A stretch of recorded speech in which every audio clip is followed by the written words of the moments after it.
see we have a Boy Scout. You're working on a merit badge, right? Well, welcome.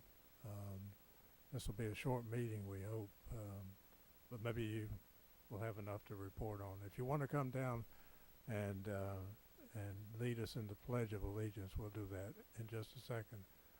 But for now, we'll all rise for the moment of silent prayer, followed by the Pledge of Allegiance.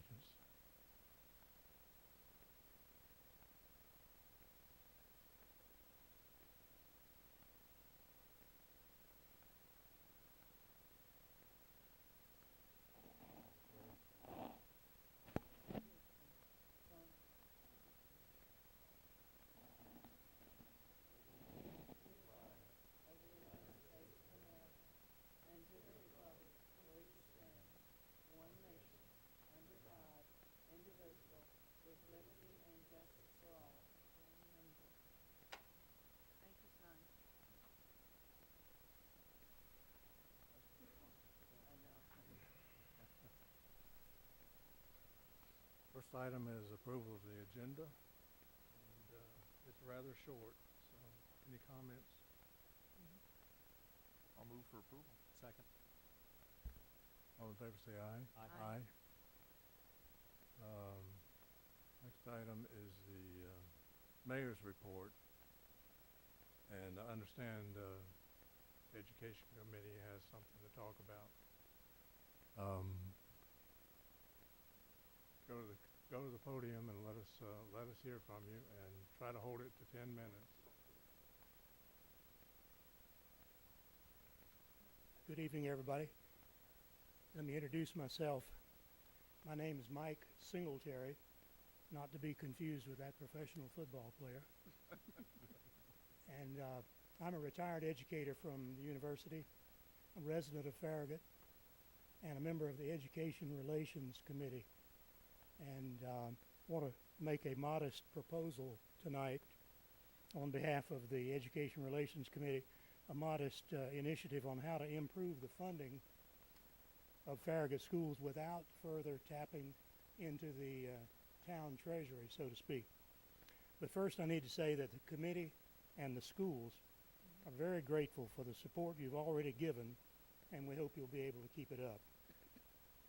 Most people think Farragut schools don't need much help because the schools are high achieving and its residents are relatively prosperous. But while Farragut High School is a top 5 Tennessee public school, it's ranked 705 nationally by one reporting source. So there's always room for improvement. I think it's in the interest of all of us to continue improving. The schools, after all, are the town's calling card, so to speak. Many people move here because of the schools. Great schools are great for business and for quality of life. So we need to not only maintain the schools, but to improve them, and that takes support. Well, here's our modest proposal. The county school system has a Partners in Education program whereby business and industry can elect to help support a school.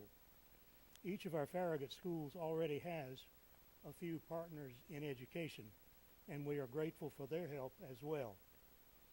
But their help is usually at a pretty modest level, and we would like to see a greater effort to tap into the generosity of local businesses and industry in the support of our schools.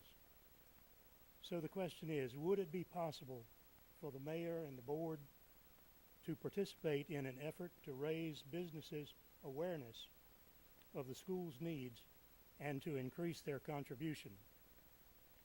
The leaders of our town are occasionally in a position to tell the school's story, so to speak, to businesses and industrial people, and to encourage, we would like to encourage them to identify and partner with or adopt a Farragut school of their choice. We hope that you'll be able to ask them to help maintain and enhance the excellence of our schools. Now, while you probably already know a lot of reasons to support Farragut schools, we have prepared a short list of talking points that can help make the case, and I would like to pass on some of these to you. You can tell our businesses, for instance, that financial gifts often go to schools located in less affluent neighborhoods, but Farragut's schools want and need support also. I was in a civic club in West Knoxville for a number of years.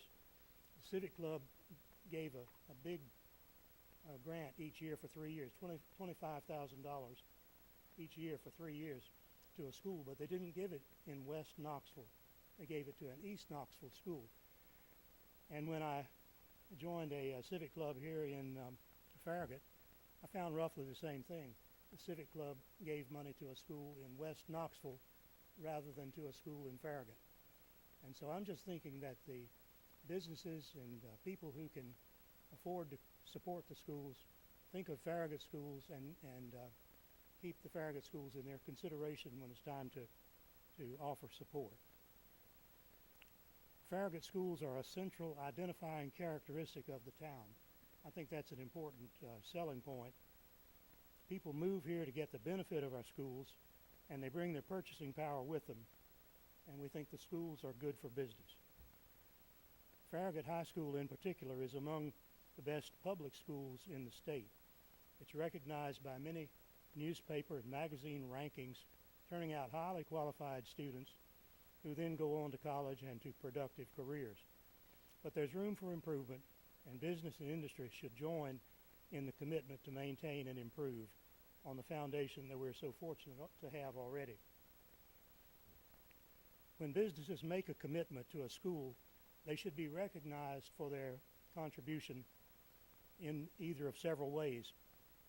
We're experimenting with signage. For instance, we're having schools hang a banner saying Farragut supports our school.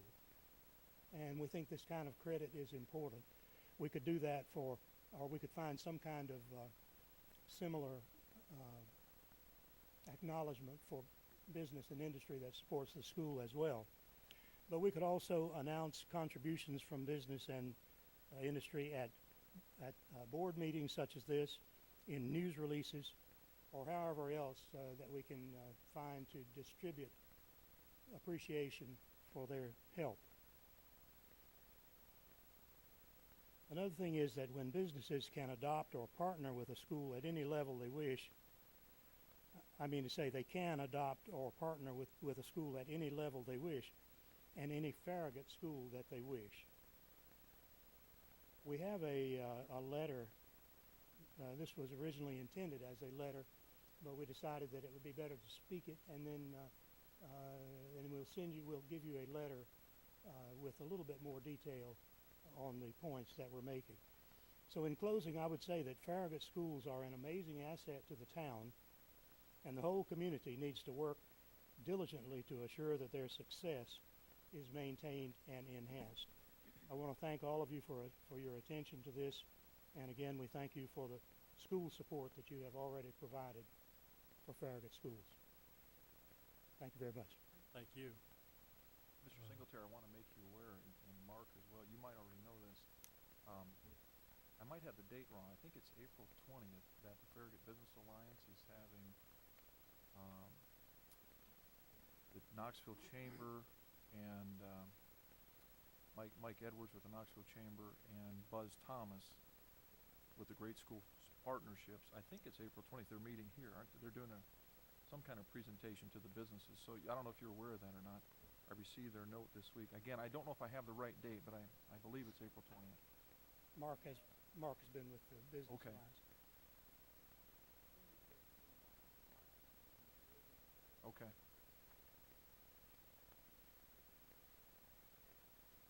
Well, thanks. We certainly endorse your efforts to try to involve the businesses in the schools, and we'll help in that quest as much as we can. Thank you very much.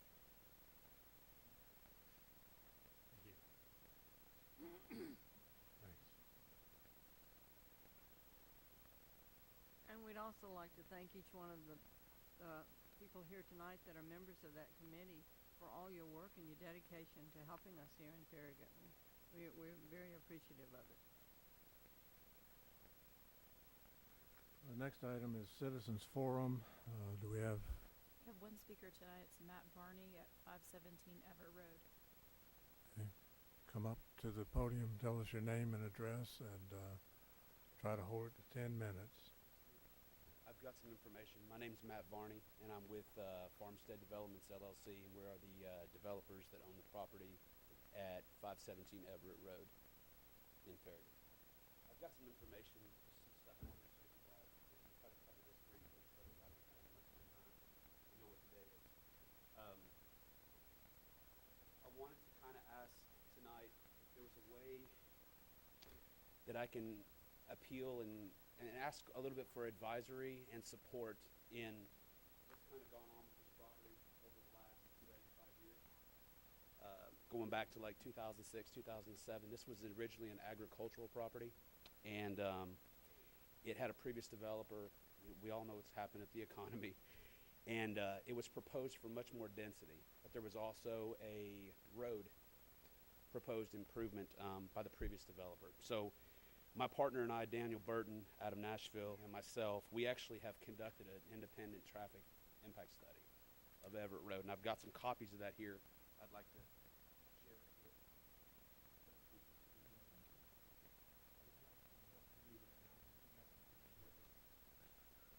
And that, and I've got some information on kind of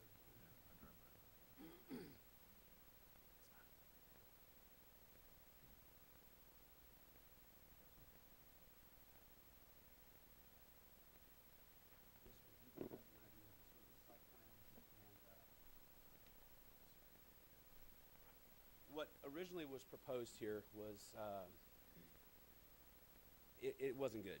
It was very high density, 98 home sites, very cookie cutter, chopped up, and very tight. And so we just felt that this property was too good, that we just had to do something different. So what we've done is we've gone back and completely reworked the land plan, but utilizing what was already there and invested in the previous development.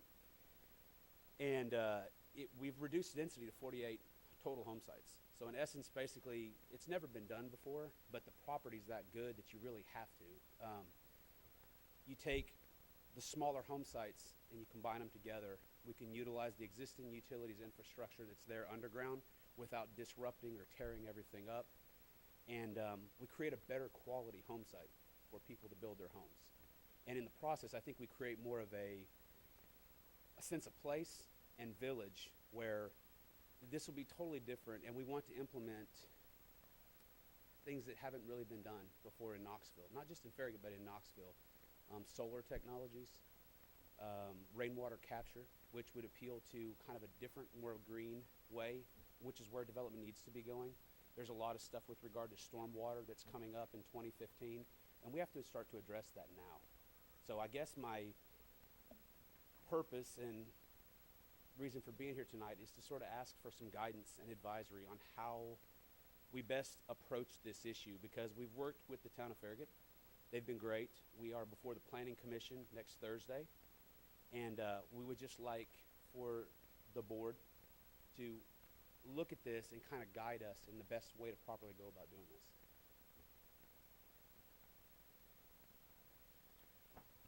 So you're doing what you need to be doing, following the town's processes and procedures, going through the usual committee structure. That's kind of how we do business, and appreciate you doing that. Thank you very much for sharing this information.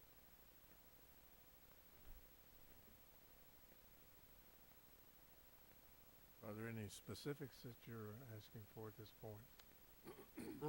The road is an issue with regard to Smith Road, or where it intersects Smith and goes Everett. It's actually about 2,500 feet. And the previous developer, under the rezoning, had requested, or I guess agreed to pay for a road.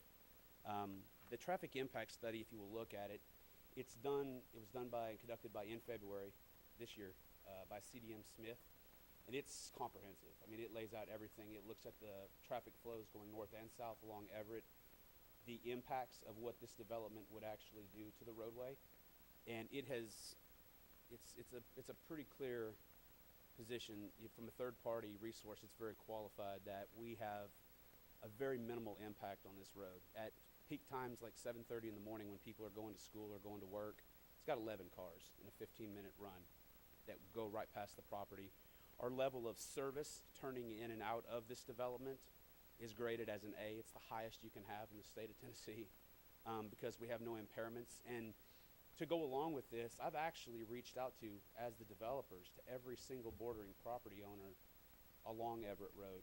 Mr. Quinn, Mr. Montgomery, Mr. and Mrs. Pack, Mr. Mumley.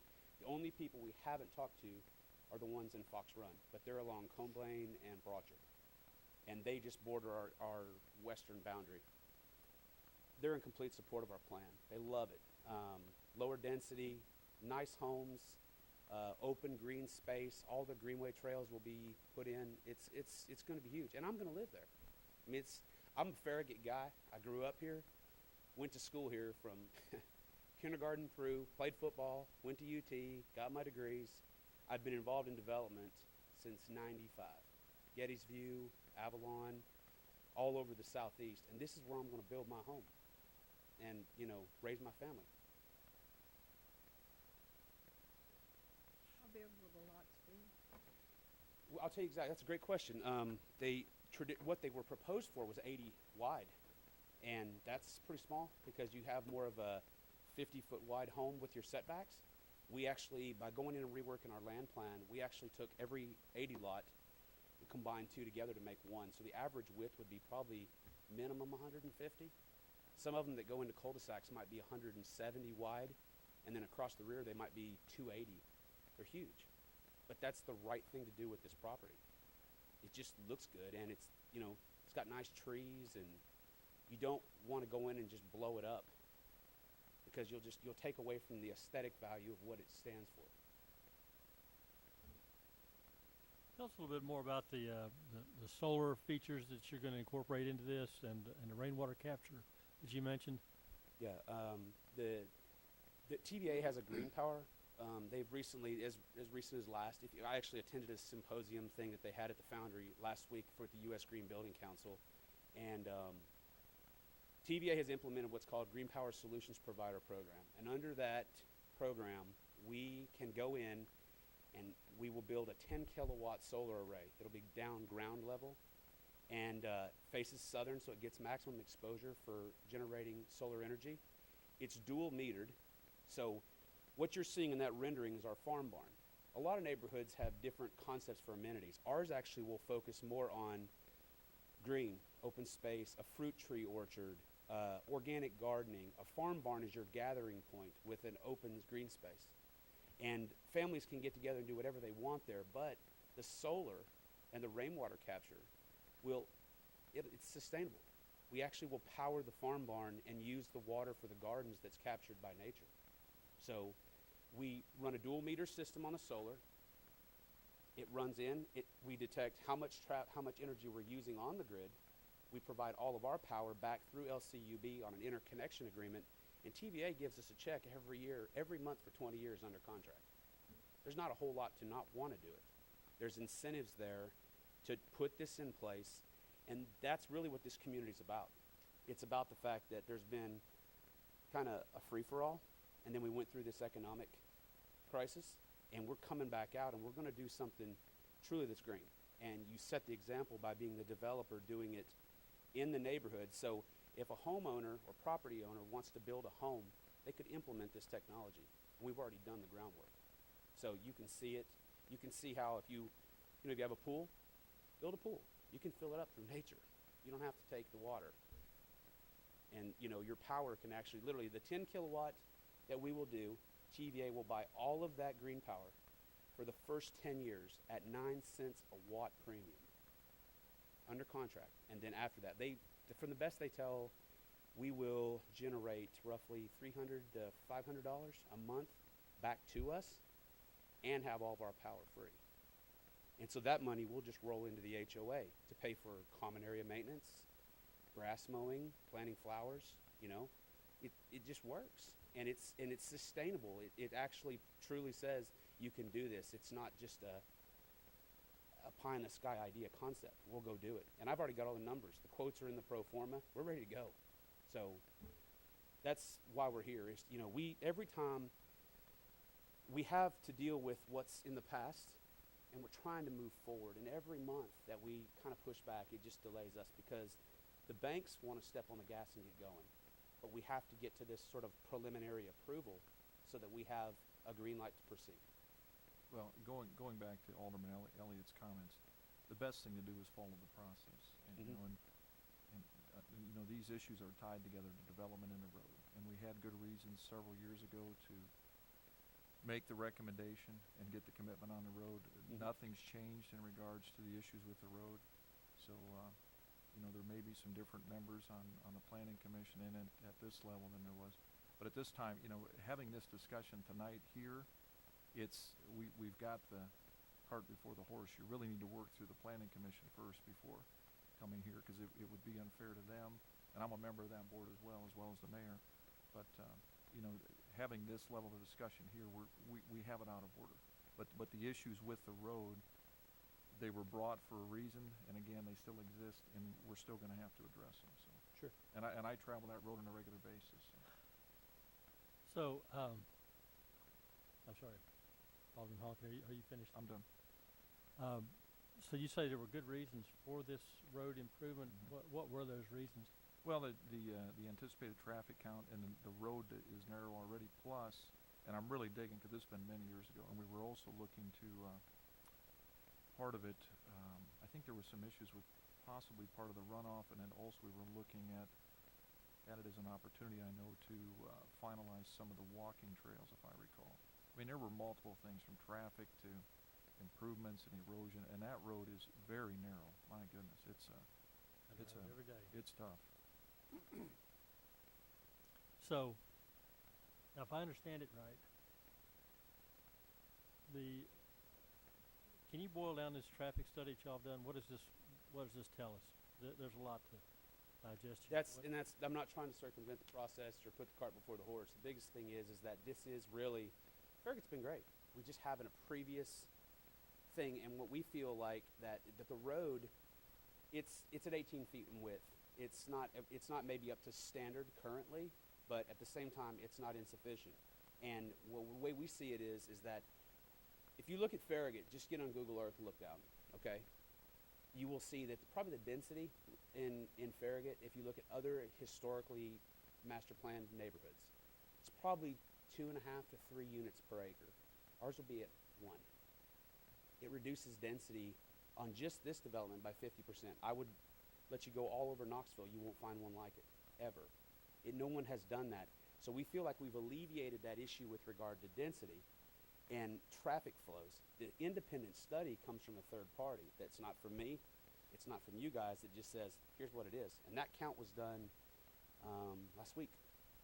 And so they prepared every bit of that information. And what it shows, summing it up, is that access is great, sight lines aren't bad, and that the road as it is right now is totally capable to handle this. And that has been our position, was that if there was 2,000 acres of property north of here, I could see it. There's not. Once we develop this with 48 home sites, that's it. It's built. Mr. Montgomery owns Chestnut Farm, and all the other lands up that area are fully developed. So that's our position on that issue.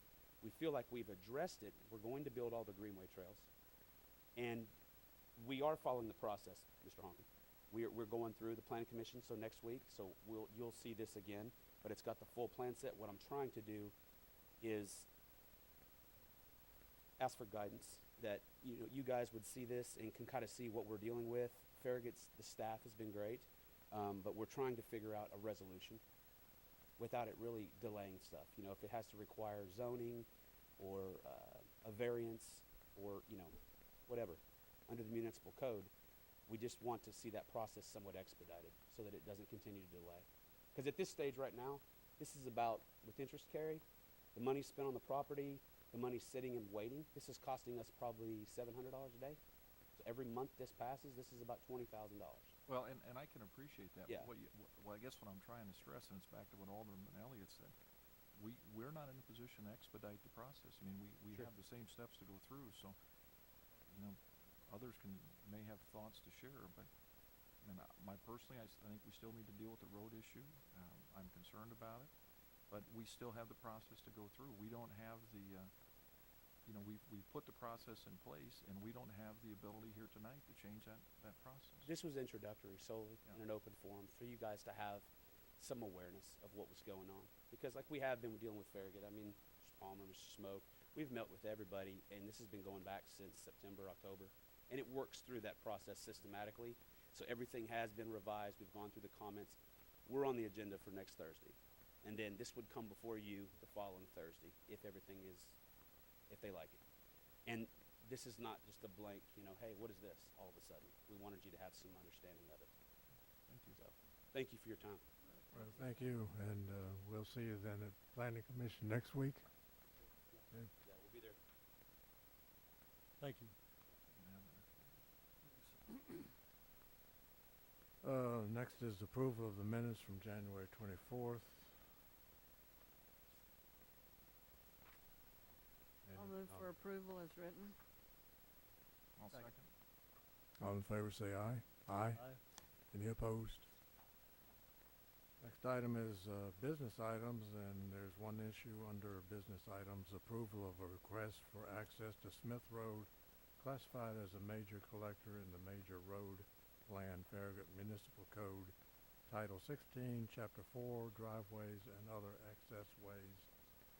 Section 16-405, Permit Approval, and Section 16-406, Distance Requirements, Distance from intersections, and distance between driveways, variances for driveways, access to 531 Smith Road, zoned R1-R2, Don and Angelia Dickey, applicant.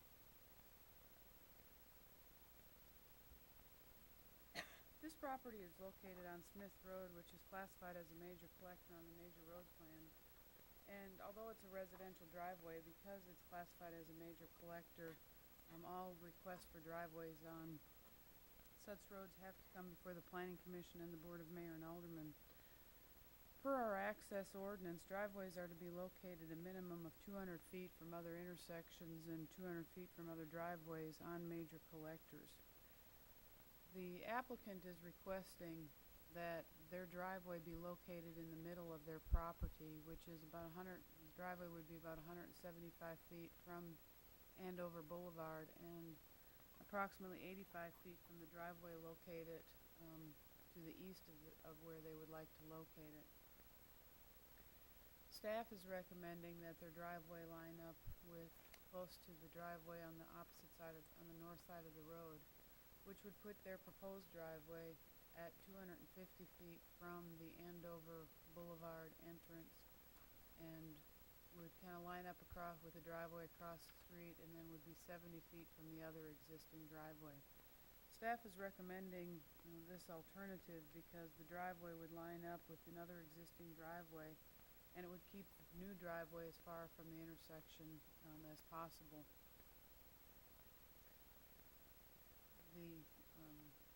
And the vote by the Planning Commission was?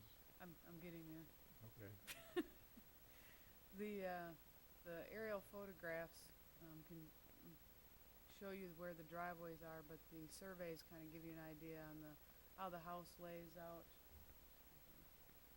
With their driveway their garage being located on the west side of their house. Here's their house on the west side, and the driveway would wrap around the front. The other, not used to using this clicker.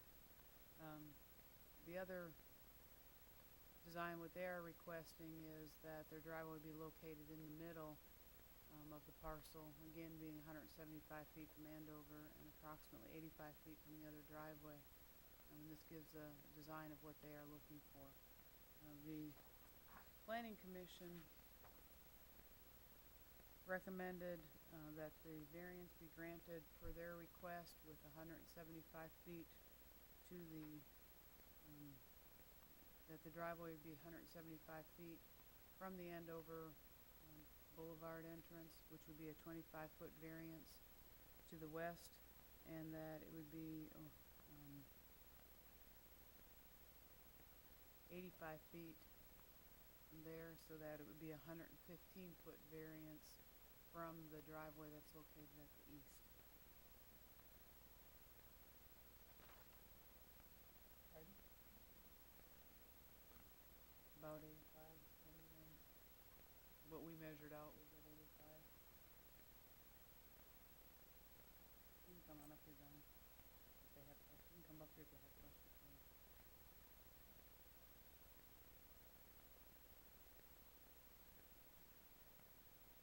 Can you identify yourself, please, sir? I'm Don Dickey, the owner of the property, lot Angela. Is there anything I need to address? We would like to put the driveway in the center of the property where the existing cut is, where a pre-existing home used to be at this property. And we would like to put the driveway exactly on that spot. And we've been using that driveway as a construction entrance. The house is under construction. It works extremely well, exactly where it's located on the property. Andover has a stop sign, of course. You can easily pull out in front of Andover traffic with 175 feet. There isn't any problem whatsoever. The car stop. There's in our opinion, there's a real problem with moving it to the far east of the property. Aesthetically, of course, it's horrible, but there's a major line of sight problem with the utility pole on that far side. First of all, we cannot line it up with the driveway across the street anyway, because it's not on my property. We have to be catty cornered to it, and there is a utility pole there, which is very obstructive. And I went through photographs of the planning commission and so forth, and I think that's one reason everybody agrees that the driveway should go back to the exact cut that is in the road currently. And so that's what we were proposing, is that we put the driveway 175 feet from Andover, and I believe our survey shows 89 feet from the other driveway. And the sight lines are perfect, looking in both directions, and it works extremely well. We've got all kinds of construction vehicles coming and going from the property, and aesthetically it lines up the best use for the property, the existing property, with our garage being on the western side. So if there's anything else I can add, I'll be glad to. I'll offer some commentary, since I actually made the motion for the approval of this variance at the planning commission. I might be verbatim what I said that night. As I stated that evening, I normally would agree with Ruth on the need to have the entrances lined up. There's a lot of good reasons for it, and we've all been down that road before. In this case, and I've been over there and spent some time, and I drive there on a fairly regular basis. It doesn't fit. If this was a higher traffic moving in and out of these driveways, I would be standing shoulder to shoulder with Ruth. But in this case, and there are some, I agree with your comments on the line of sight issues. I'm perfectly fine with approving this variance, just like I did at the planning commission. So, well, the planning commission vote, as I recall, was unanimous It was. to grant the variance, and it was largely based on the fact that it was a no-brainer, because you put it where Ruth is calling for it to be, and there's a site problem. Put it where they want it, and there's not. And the volume of traffic in and out of that driveway is going to be, 3 or 4 times a day, maybe. So I'm okay with it. I had a question for Ruth, and I was again trying to do the east-west separation, all to kind of figure it out. I'm not an engineer. How is this different from the staff's recommendation on this relative to what the planning commission? You could kind of walk me through, maybe beyond the math, but just kind of conceptually, what's the difference on that? Our ordinance requires a separation, and so obviously staff looks at that we come as close into compliance with the regulations as possible. But also the site distance is based on a utility pole that's only about that wide, and if you move a couple inches forward, it takes out the site distance issue. With regards to the access itself, lining up with the driveway across the street, the idea is that you can make eye contact with the person, and then if you have turning vehicles, you can see what's going on, and that's one of the purposes that we require driveways to line up. They are requesting that the driveway be located as shown on the aerial photograph that's on the screen before you, with it being centered in the property rather than being moved to the far east of the property. I know that one of the things that Don had said at the meeting that they were wanting to save that large tree, which I hope that it was you guys have been parking on it and there's dirt piled up there, so I give it maybe 2 years at this point in time, because unfortunately we see that all too often, that there's magnets in trees that draw construction traffic to park right underneath it or something. I don't know, but that compacts the roots, so I'm kind of worried about that from your standpoint, because I know you said you wanted to save that tree. So that is where staff is. We do recommend that you follow the regulations as close as possible. So the distance is that it would be approximately 250 feet from the Andover intersection if the driveway were lined up with at the eastern property line, and the distance between driveways on the north side wouldn't change because those two driveways are existing. So what they are requesting is that the driveway be moved farther to the west by about 75 feet. You mentioned in our notes that we get here that at the time the Dickies purchased the property, they were told the driveway would need to be located at the far eastern property line and to line up with the driveway. Was that told by the town of Farragut? Or yeah, I talked to Chris Sharp, the surveyor, and he said he conveyed that to the applicant. Mr. Dickey, were you aware of that at the time? I'm just curious if you knew when you purchased it that was the requirement. I don't think Chris fully communicated that to me. And when we applied for the construction permit, I guess that's what we were told we had to put it for the construction permit purposes. Then we'd have to go get a variance, which we'd require a variance anyway, beyond my understanding. But, so I think Chris just assumed that there were two lots there, and we combined them into one. And I think Chris just assumed, and of course the utility pole is a line of sight issue, and in my opinion, certainly Chris's too. But I guess Chris didn't. He did after I met with Ruth. He admitted that he and Ruth did discuss it, but I wasn't aware of that. Your thoughts on the safety issues that have been raised with regard to why you would line up opposite from the existing driveway relative to what you're proposing? What are my thoughts? Yeah. Because that driveway actually doesn't line up with my property, I couldn't line up with that driveway. I'd have to be catty-cornered to it. In my personal opinion, I think that if we were coming out at the same time, we may actually miss each other because you're not looking dead at them. If we were at a catty corner, and there is a utility pole there which is dead in my sight line with where the driveway would have to be. But where we were proposing it, which is where the black shadow is in, which is actually split the old two lots and is now one lot there, which is the existing cut that's there. That works perfectly with that driveway. There's plenty of distance, plenty of visibility.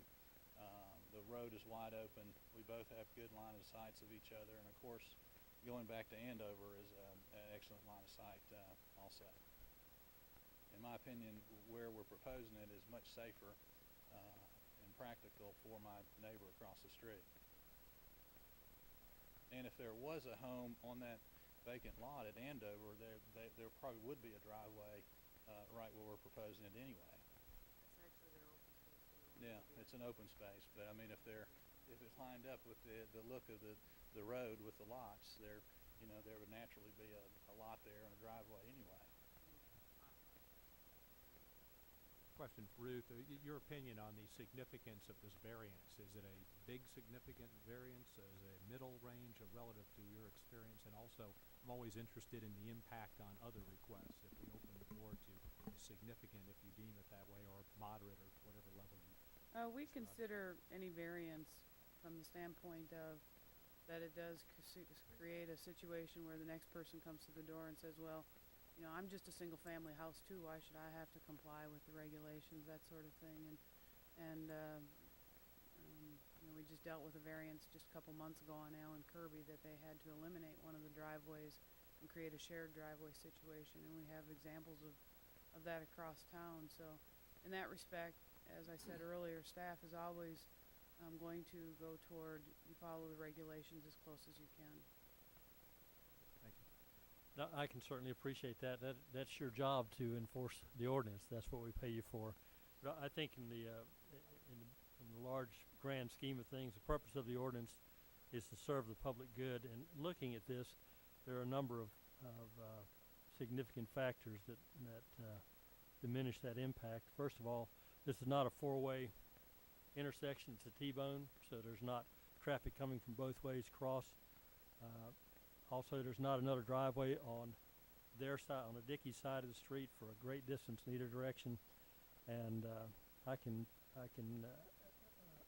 say that, having spent a good deal of time out there in the last couple of days just looking at this, I concur with Mr. Dickey's observation that the driveway cut that was there pre-existing is probably the best location for it. You go down to you go downhill to the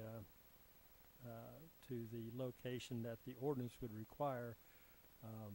There are some topographical issues. The lot is a lot steeper up to the road. There's going to have to be fill there, and a lot of things that complicate it. So I can see no way that no compelling interest in the town, in the interest of safety or any other reason why we would deny this. And I would move that we would approve this variance as requested. So that's a motion. I'll second that motion. All in favor say aye. Aye. Aye. No. Opposed? No. The ayes have it.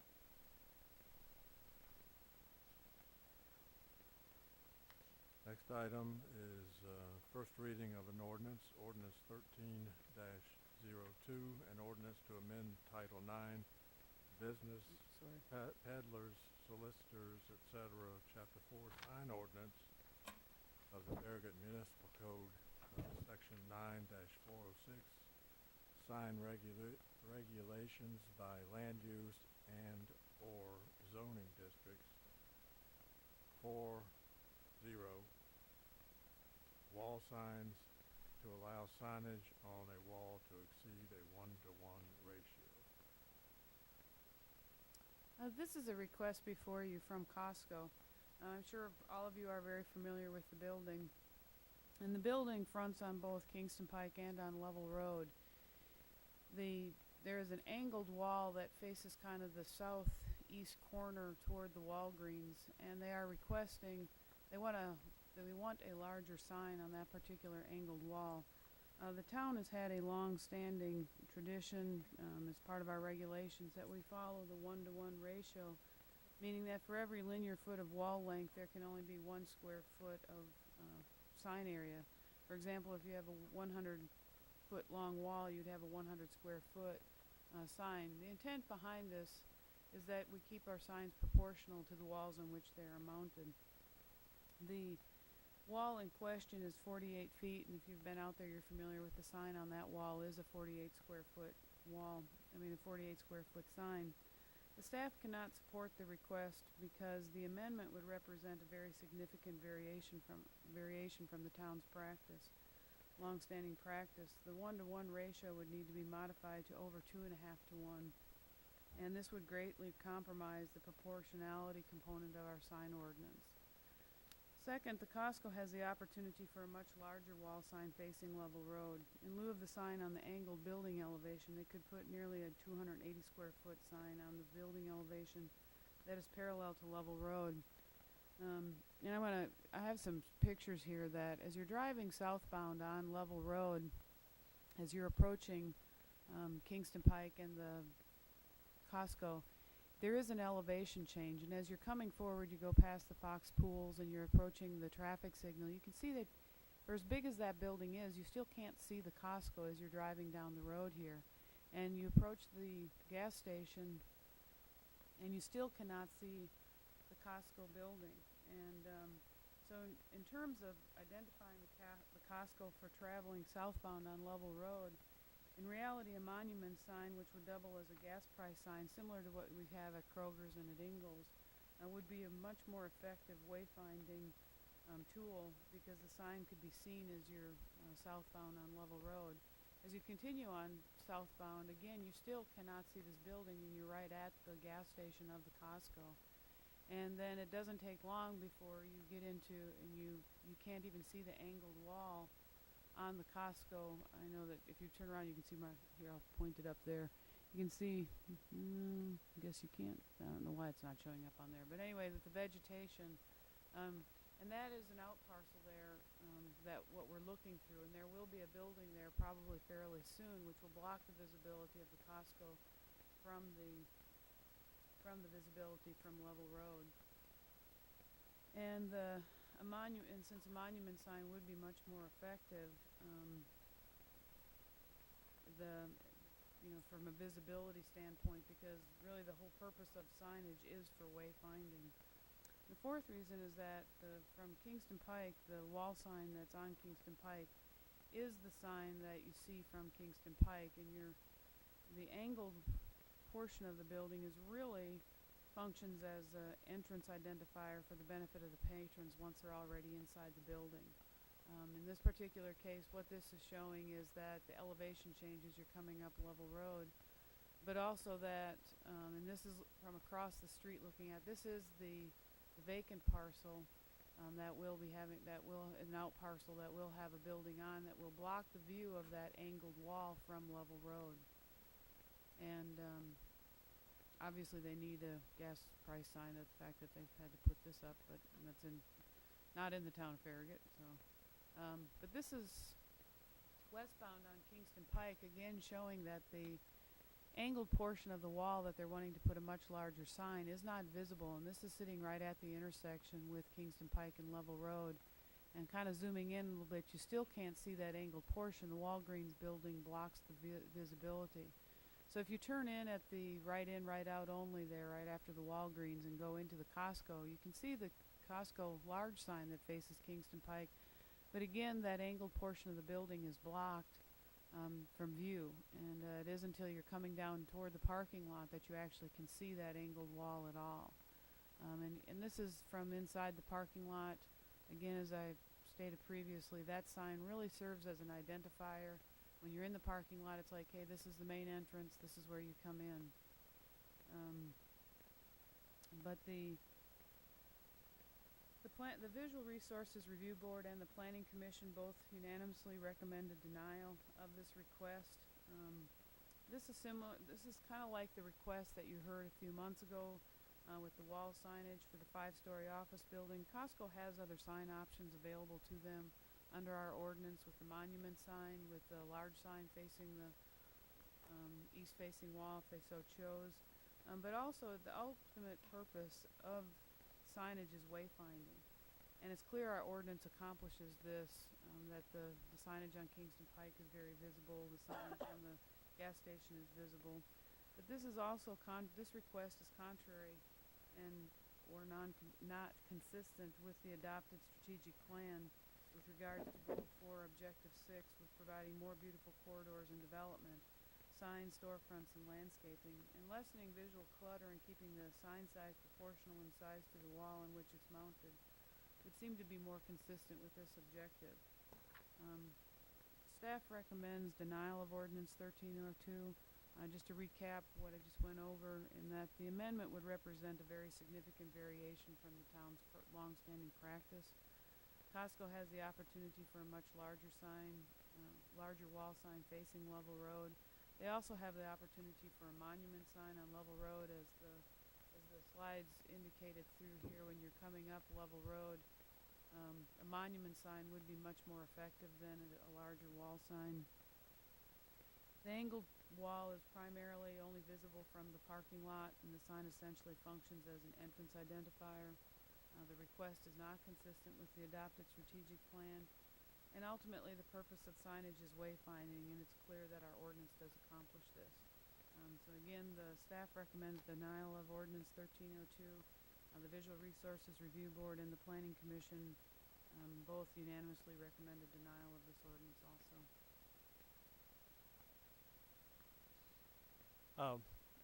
Ruth, if I understand correctly, the Costco, you say they have the opportunity for a much larger sign on the 280-foot long east wall of the building. Right there. So they're not intending to put a sign there, No, they are not at this time. but if they did, that would be allowed, right? Yeah, the sign that's on the angled is in lieu of the larger sign. So they chose to go with the smaller sign over the angled portion of the building rather than the larger sign on the wall. And as you can see from this picture, actually a larger sign on that wall would be more effective from being able to see it from Level Road. But the pictures also showed that the ground-mounted sign really would be the most effective for them as a wayfinding tool. So they can have a ground-mounted sign, they can have a monument sign out there. They can have a ground-mounted sign on Kingston Pike and at Level Road. I can't remember the frontage on Kingston Pike, but they may actually be able to have two on Kingston Pike. I'd have to go back and look at that, but off the top of my head, that's kind of what sticks in my mind. Okay, so even if they did have would it be a 280 square foot sign on the east side, they could still have a monument sign out there? So they've asked for this little sign in lieu of the big sign on the side of the building. Which we feel does not function from the standpoint of it doesn't serve any purpose functionally, because as you can see from the pictures that you really can't see that angled portion of the wall consistently as you're driving down Kingston Pike or Level Road, and that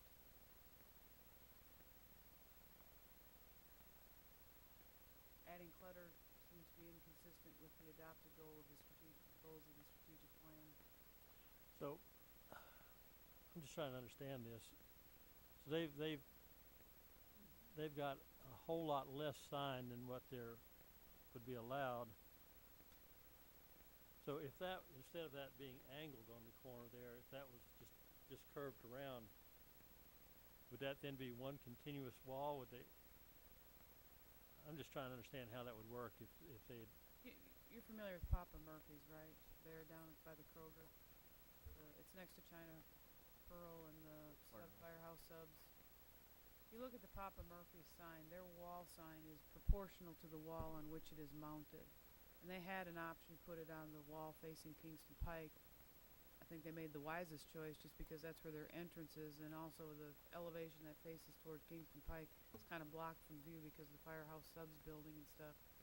But their signage had to be smaller to proportional to that wall. So it's the same kind of situation. Is they could have had a bigger sign on their other building elevation, but they chose to put the signage where they did. And it's the same thing with this, is that our ordinance provides flexibility and choices, and they just chose to put the sign over the angled portion of the wall rather than on the large wall facing Level Road. Now, I was looking for Jeff. Jeff Rudder is the spokesperson that we've been primarily dealing with this, and For Costco? yes, and he was going to look into the possibility of them getting a ground-mounted sign on their end. It really has nothing to do with us because they can comply with our regulations. And because he agreed that, in fact, the mayor and Ron, you were at the planning commission, he said, well, yeah, you're not going to be able to see that angled building anymore, and that as far as being effective, the ground-mounted sign is definitely the most effective. And from the standpoint of amending our ordinances to accommodate something that doesn't really enhance the wayfinding aspects, it does not seem appropriate. Well, I drove around out there and looked at it and spent some time out there, and and when we were looking at these pictures here, I don't know if anybody else noticed it, but what struck me is how pusillanimous and insignificant that little sign on that corner looks up there on a building of that scale. Am I the only one? It looks. Can you flip back to that picture where you had it? It was the first thing it struck me. It's like, dang, it's that teeny weeny little sign. Now, if that 48-foot wall was in a strip center of 48-foot wide buildings, it would look appropriate. But somehow on that, Is that the sign you mean? yeah. Well, it's proportional to the fact that your target really on that wall is the customer that's already in the parking lot. So in that respect, it is a very adequate sign, and meets the needs with when you're in the parking lot. It identifies where the entrance is, and I'm pretty sure that's probably why they chose to put their sign on that wall, is just to better identify. You know, when you look at the two areas, they could have, with the way that is angled, they could have foregone the Kingston Pike, but given your visibility from Kingston Pike and your lack of visibility from Level Road, you know, they wanted the big sign facing Kingston Pike, even though, you know, they're a regional type facility and they draw, in fact, a lot of their facilities are closer to the interstate even than what this facility is. They kind of plan on capturing the market from folks coming off the interstate, and I think that's why they eventually will come before us with a ground-mounted sign, because of that very reason. And increasing the wall signage at any point in time doesn't help you on the Level Road elevation when you're coming up from the interstate. Yeah, I guess down that's, from the interstate. I guess that's our interpretation of it. I just can't help but feel that Costco's pretty smart, pretty successful outfit, and they know what works for them. And I don't know that we would need to change the ordinance. I think it's kind of a matter of interpretation. It's just, you know, maybe it's a little unfortunate way that the building happened to be turned, the way that corner was turned there. But the fact that they've given up a huge sign over here and are requesting a little bit more prominent sign there on that side, I don't have a problem with it. I think it's a reasonable request, and I would support it. Well, What you know, then would you say to all of the people who have complied with the 1-to-1 ratio? Well, I think it's still going to be in compliance with the 1-to-1 ratio. I think there may need to be a little bit of flexibility in the interpretation of that. I just think it just looks disproportionate to me. I don't think it's an unreasonable request. well, you know, part of what I see here, and I won't argue with Alderman Markley in the sense that that particular spot. I would tell you, I bet if you did a survey of people when they left here and said, "Tell me where the sign is," I bet 99 out of 100 could not tell you where it was, because they see it This first. little sign That here, little yeah. sign. You know, they've made a choice to not have the bigger sign just a few feet on the other side of the building, and they're certainly not hurting for sales by their own admission. They're double what they thought they would be, and I'm thrilled to have Costco here. I'm a Costco fan, and they're getting my money on a regular basis. But you know, this is something that's an issue we need to look beyond just Costco, because this isn't going to apply just to Costco, and I just don't see a need to do it. You know, we've talked about when the other building goes up, it's going to block it anyways. They have. By their own admission, there's other options. In fact, the only reason they don't do the ground-mounted sign, this is a quote the gentleman said, because our CEO does not like ground-mounted signs. That's exactly what he said. He goes, I wish we had one, but we're not going to, at this point anyways. I think they're changing. But there's really not a reason to do this. I mean, this is just, it's a decision they made, not something that we've created a major problem for them.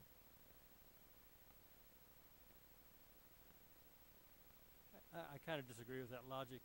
It's a choice they made. Well, yeah, they definitely wanted a sign over their entry, but our ordinance limits it to a disproportionate, in my opinion, disproportionate size. I mean, you look at that, you can't even read that thing, and that's the feel I get when I pull in there. It just seems disproportionate to the scale of that building, and I think the fact that they're going to be well under their allowance for signage, I think there ought to be some flexibility in the I think there needs to be an element of reasonableness in the enforcement of an ordinance. But the ordinance is there to benefit the public good, and I fail to see how that benefits the public good, frankly. How does it benefit it going the other way?